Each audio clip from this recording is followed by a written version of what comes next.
वंदे पुरुषोत्तम। एक दिन श्री ठाकुर जी के एक भक्त श्री केष्टोदा पूछे श्री ठाकुर जी से कि अकाल मृत्यु को रोकने के लिए स्पेसिफिक विशिष्ट करणीय क्या है। श्री ठाकुर जी ने कहा कि मैं प्रॉब्लम्स समस्याओं को सिंगली अकेला नहीं देखता हूँ, वरन सब कुछ को इंटरकनेक्टेड अर्थात जड़ित देखता हूँ। मेरे कहने का अभिप्राय यह है कि आप लोगों से जो कुछ कहा है उसे यदि करें तो सारे अमंगल कार्यों को रोक सकते हैं। आप लोगों का प्रधान कार्य है दीक्षा दान। आप जितने ही मनुष्य को दीक्षित बना दें, यजन याजन इष्टवृत्ति और सदाचार में अभ्यस्त बना देंगे, उतना ही मनुष्य को जीवन के पथ पर ला सकेंगे, मंगल के पथ पर ला सकेंगे।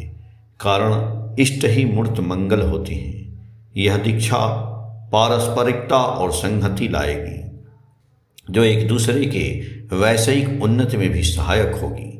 तत्पश्चात विवाह भी खूब देख सुनकर करना चाहिए, ताकि किसी भी तरह समाज में प्रतिलोम विवाह न हो।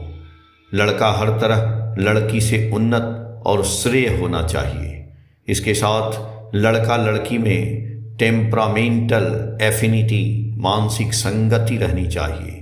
वयस्क लड़की का विवाह करने के पहले साक्षात संयोग का सुयोग न देकर लड़के के वंश, अभ्यास, व्यवहार, चरित्र, निपुणता, स्वास्थ्य, चेहरा, पसंद अपसंद इत्यादि विषयों की जानकारी उसे यानी लड़की को देकर उसका मत लेने के बाद ही विवाह करना अच्छा होता है।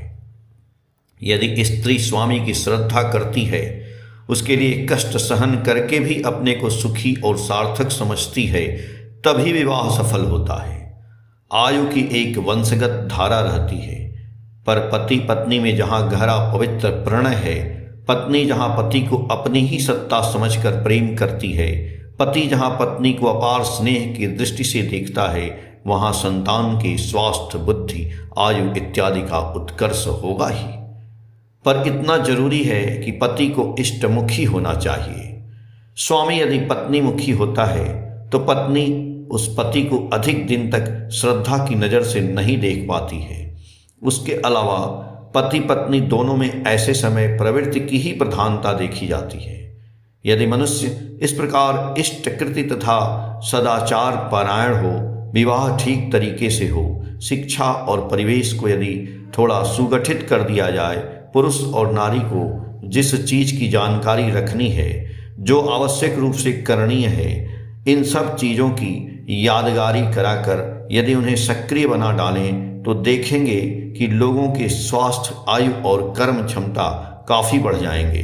इसके साथ सुजनन और सुयोग्यता के लिए वर्णाश्रम सम्मत आचरण होना चाहिए। ये बिल्कुल विज्ञान की बातें हैं, हमारे वश की बातें हैं। आलोचना प्रसंग भाग 2 पृष्ठ संख्या 166 167 से। जय गुरु।